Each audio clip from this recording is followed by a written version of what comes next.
Alô, alô, YouTube! Vereador, deputado federal, prefeito, presidente da república, juiz, senador, deputado estadual, ministro, secretário, tudo isso são alguns cargos políticos que tem no Brasil.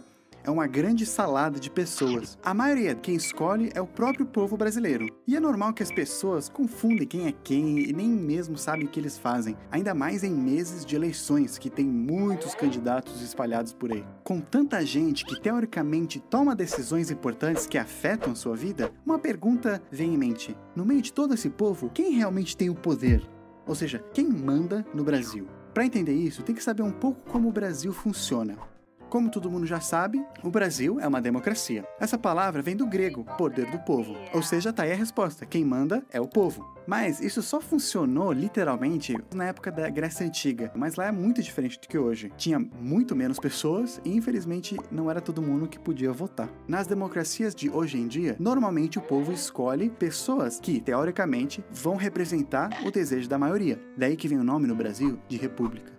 Então pronto, parece que a resposta tá aí. Quem manda são essas pessoas escolhidas para representar.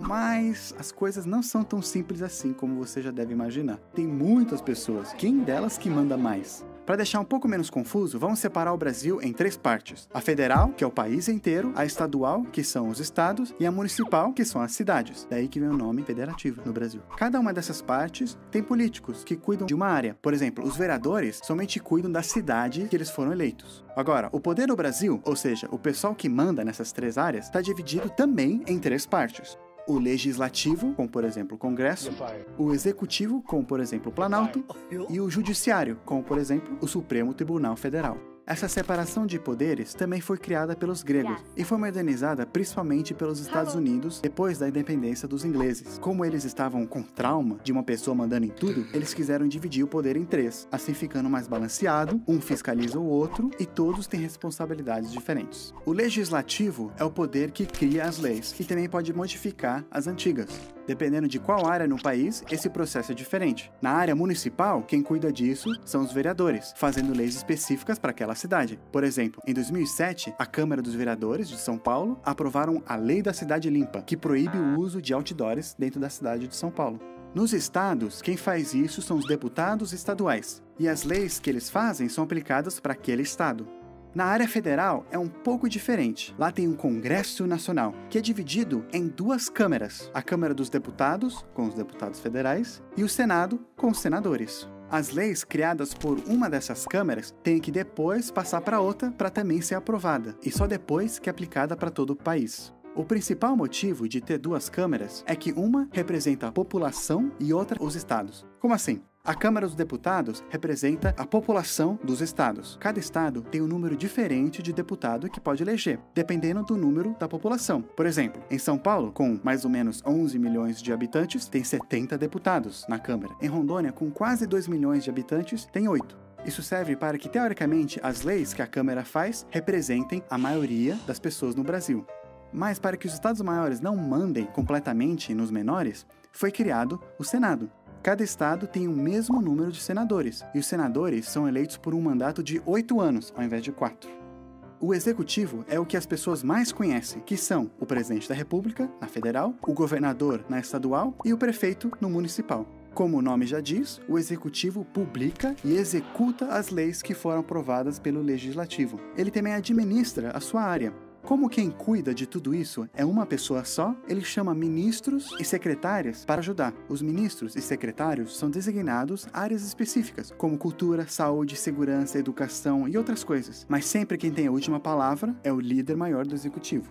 O judiciário, infelizmente, é o mais esquecido dos 3 poderes, principalmente porque não se elege as pessoas desse órgão. É composto por juízes, que ajudam a interpretar, que ajudam a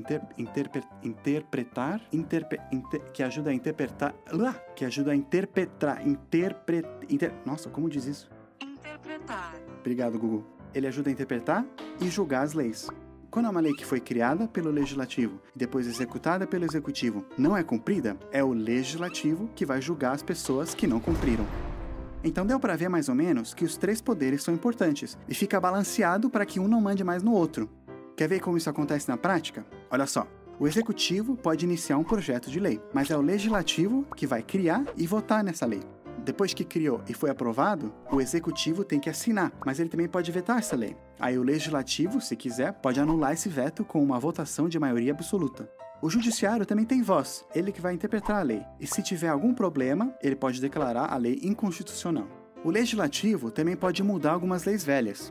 O executivo é o que escolhe as pessoas que vão ser juízes e ministros, mas o legislativo que tem que aprovar essas nomeações. O judiciário pode também declarar um presidente inconstitucional e o legislativo pode tirar o presidente do poder. Outras coisas incluem o executivo é o que faz o orçamento e gasta o dinheiro público, mas só depois da aprovação do legislativo. O executivo que faz tratados internacionais, depois o Congresso tem que aprovar também. E tudo isso com o legislativo vendo se as coisas estão sendo feitas corretamente. Esse esquema todo parece muito bom e o poder parece bem equilibrado, apesar de mesmo assim teve épocas no Brasil que um mais ou menos mandava mais que outro.